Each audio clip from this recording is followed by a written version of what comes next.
Welcome to the Under 8 Podcast, a daily college basketball show brought to you every weekday in under 8 minutes at the time of recording. It is Sunday, January 21st, 2:25 p.m. My name is Josh Mullenix. On today's pod, this weekend's Big 12 upsets. Duke falls at home to Pitt, and Ohio State takes down Caitlin Clark and the Iowa Hawkeyes. It's all right now on the Under 8 Podcast.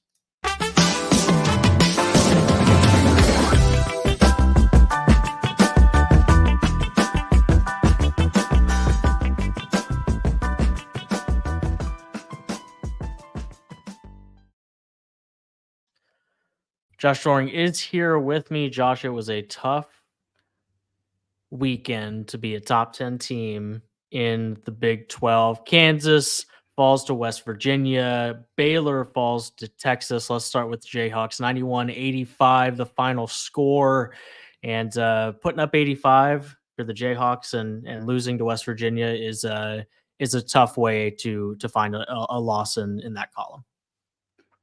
This did not necessarily follow the trend of the other ones.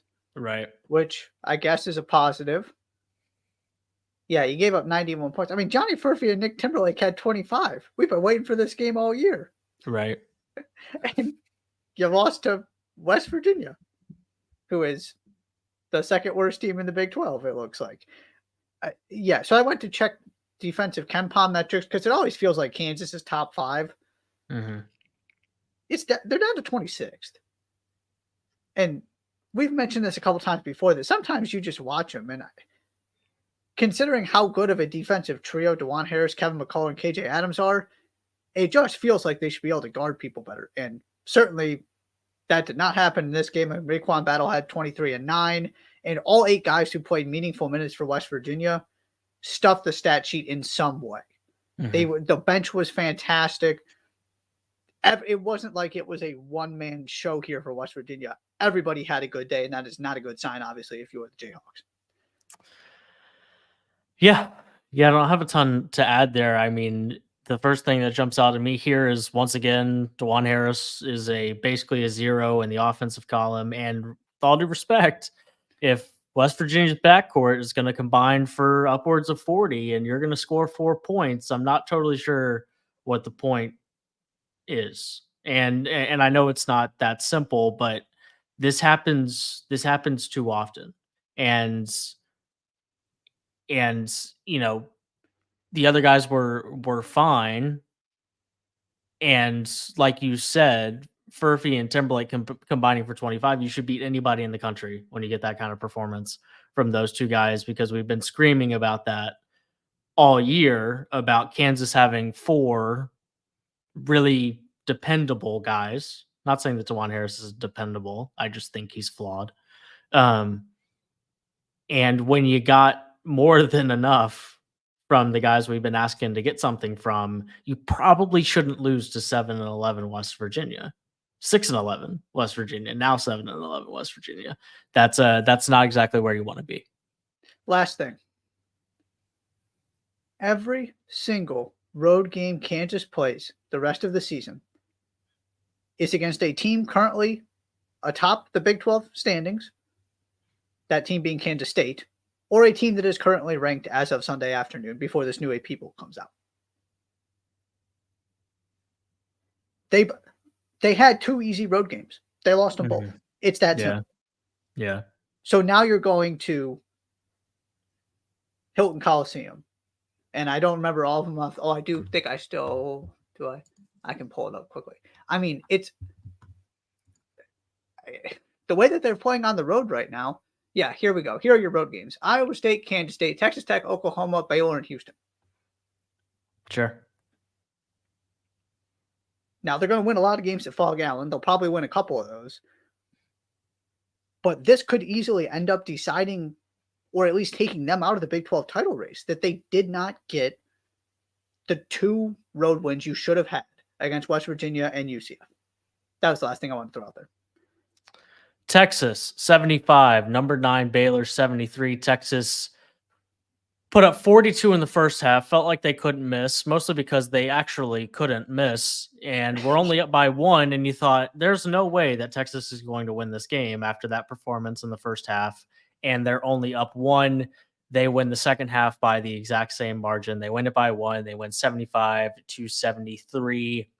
Tyrese Hunter has 21, Dylan Dessou has 19, Max Asmus has 15 to kind of spearhead the offensive attack there.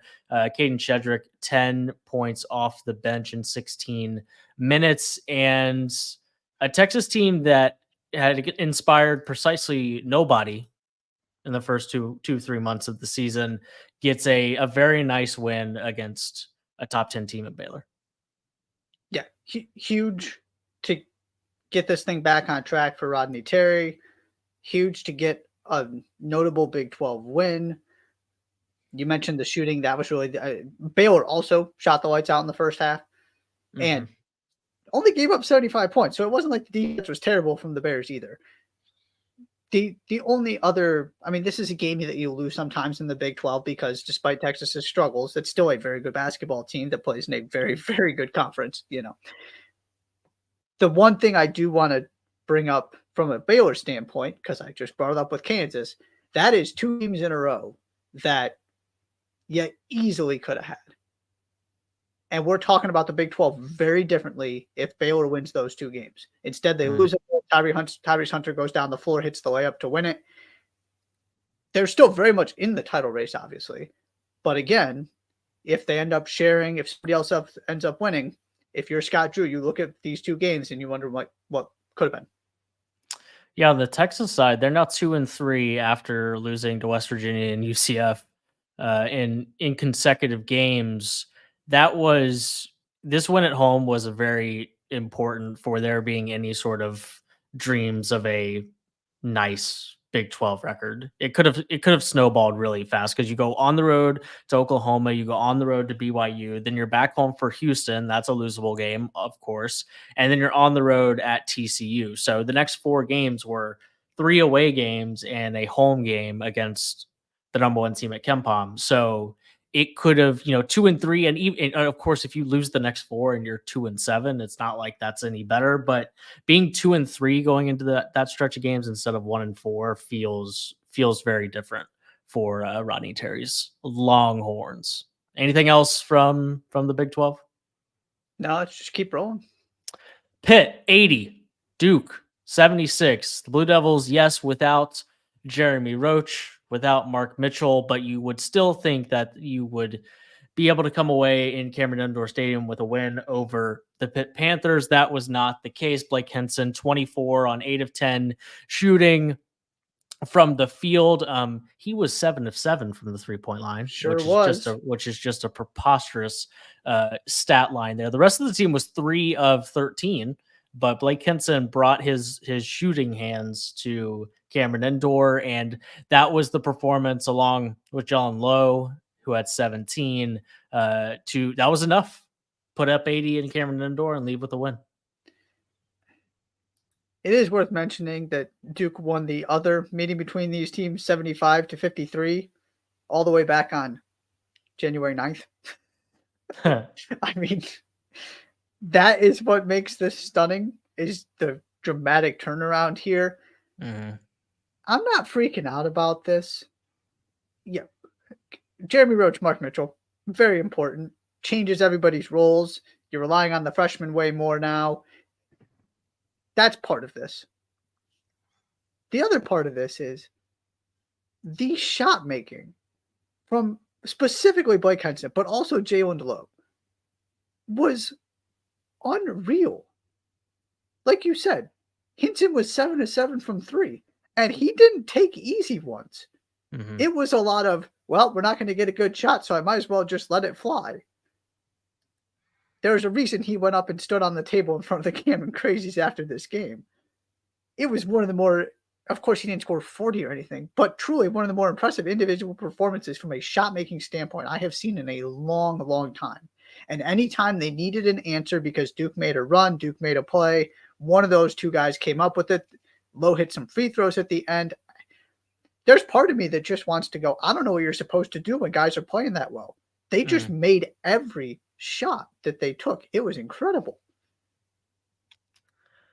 You look at the box score for Duke, and it's pretty clear where the drop off was, where you were looking for one more guy to be really productive. I mean, Ryan Young was productive in his 26 minutes off the bench, but in a very Ryan Young way. He's typically not going to come in and score 12 for you, but Filipowski, Proctor, Foster, and McCain, 20, 16, 11, and 19 points. And, it's probably a little elementary to say as black and white as this, but if Jeremy Roach or Mark Mitchell plays, Duke probably wins the game. There's probably like the margin of error there is slim enough that probably would have changed the outcome of this game. But outside of those four guys getting, especially in the scoring category, some help was they just didn't get enough of it. And you couple that with, like you said, kind of a career type night for Blank Henson, you end up with a loss. It was just a perfect storm. And of course, there are things to address. I'm not too worried if I'm John Shire. Is the ACC race over, like, already? Yes. Feel like it, right? Yes. Okay. Glad we cleared that up. Unless Duke beats North Carolina twice. That would be the only. Yeah, and I don't see that happening. So, yes. They play on February 3rd. So I think if North Carolina gets to February 3rd and then wins at home with they play Wake Forest, Florida State, and Georgia Tech in their next 3 games. Yeah. 2 of those are on the road. So, like, maybe you fall somewhere in there, maybe. But if you get through Duke and you've only lost once, the first Duke game, you've only lost once, it feels like it's going to be really hard to catch them. I was thinking about this morning. We're getting to the point where 3 of the 1 seeds are almost guaranteed. With UConn, Purdue, and North Carolina. How about that? If they can, obviously, if one of them falls apart, then that changes. But if they continue to do what they're doing and just play as expected, everybody else is battling for one seed because those 3 teams are so far ahead of everybody else right now. What's the more fun story? Purdue winning a national championship after losing as a 16 seed, or UNC winning a national championship after missing the tournament after being the number 1 team in preseason the year before? Purdue. It's close. The answer is Purdue. Purdue. It's but it's not a dissimilar arc, though. No. The fact that you have 2 very real possibilities there makes it very intriguing. Yeah. Very much so. Last but not least, this afternoon, the first time since the middle of November, Caitlin Clark and the Iowa Hawkeyes leave the building. The losers in a college basketball game, Ohio State 100, number 18, Ohio State 100, Iowa 92 in overtime. Super fun game. Whether it's Cody McMahon, 33 and 12, career high for her, 12 of 23 from the field. She was absolutely spectacular. Got a bucket every time Ohio State needed one. Caitlin was 45, 7 and 3. Say that one more time. 45, 7 and 3. That's a season high for Caitlin. 12 of 25 was 7 of 18 from the 3-point line, 14 of 16 from the stripe. Really fun college basketball game. And Ohio State, their best player had an excellent game, and there was plenty of supporting cast flanking her with, all 5 starters were in double figures. It was a really nice, well-rounded performance for Ohio State. Gave Iowa all they could handle and needed every bit of it to beat the Hawkeyes at home. JC Selden was really good too, as your absolutely big-time WNBA prospect. Yeah. There really are 2 things here, and I know you're going to want to get to one of them. Somebody else need to make a play for Iowa. This was not you just make Caitlin Clark shoot the ball enough times to get her 30-plus points, and you might have a chance. Mm-hmm. This was she was doing everything. You had missed threes anytime she would pass the ball. Hannah Schulte got fouled a couple of times and didn't hit free throws. It was jarring to watch just how reliant they were on her at the end of this game. And the second thing, just looking forward in terms of national championship aspirations, they got to figure out this interior defense thing. Mm. Because Cody McMahon was doing whatever she wanted to. Obviously, very good player who was having the game of her life. but there was no resistance whatsoever. And the resistance that did exist was fouling. And half the time she finished anyway and got a chance for a 3-point play. Those are the two things I came away from a takeaway standpoint thinking about from this one. Yeah, I don't have a ton to add there. I wish, there's part of me that thinks like it's truly a testament to how good Caitlin Clark is that this team is the number 2 team in the country, that they hadn't lost since the middle of November. And I know like it can't be easy to shoot once every 7 minutes and be ready to rock when you end up with the ball in your hands on, the possession once out of every 5, every 6 that it's not Caitlin that ends up taking the shot. And like I'm sure that's difficult, but there were chances down the stretch, right, whether it was at the free throw line or there were a couple of really, really good looks that Iowa got from the 3-point line. They could have won this game in regulation and didn't get any of them. And I mean, that's okay. Obviously, they get them sometimes because they wouldn't be 18-2 if they didn't. But on this particular day, it was, man, it feels like they're getting absolutely nothing on the offensive end from anybody other than Caitlin. And a lot of times that's fine. A lot of times that's not an issue. But even on this night where Caitlin had more points than she's had in any game all season, it felt like Iowa just needed someone to make one more shot. And it didn't happen on this particular day. And the other part of that was a lot of the times Ohio State defensively was at least sort of trying to take everybody else away. There were not a lot of double teams and aggressive defensive approaches being taken here for the most part. Mm-hmm. But every once in a while, when there was help defense, when Caitlin Clark didn't beat somebody one-on-one and was forced to actually pass the ball, which she did, those were the glaring opportunities that went missing too. Yeah. It was still all because of her creation. And so you and I have gone back and forth about, at some point you just got to say, we're going to try and stop her and dare somebody else to beat you because nobody was capable of doing it in this game. Didn't know if you had anything else you wanted to add into that part. Not especially. I think she's spectacular. It will always be an issue I have with Iowa. It will always be an issue, and it'll, like, if they win the national championship, great. But you won't see me picking them to do it because they're going to run into somebody who can put together a performance like Ohio State did today, where Caitlin was 45 on 50% shooting, basically. Right. That's what she did today. Right. What happens if she shoots 42%? Right. She went 45 on 50% shooting, and they didn't win this game. And this is an Ohio State team that's 18th in the country, not 3rd.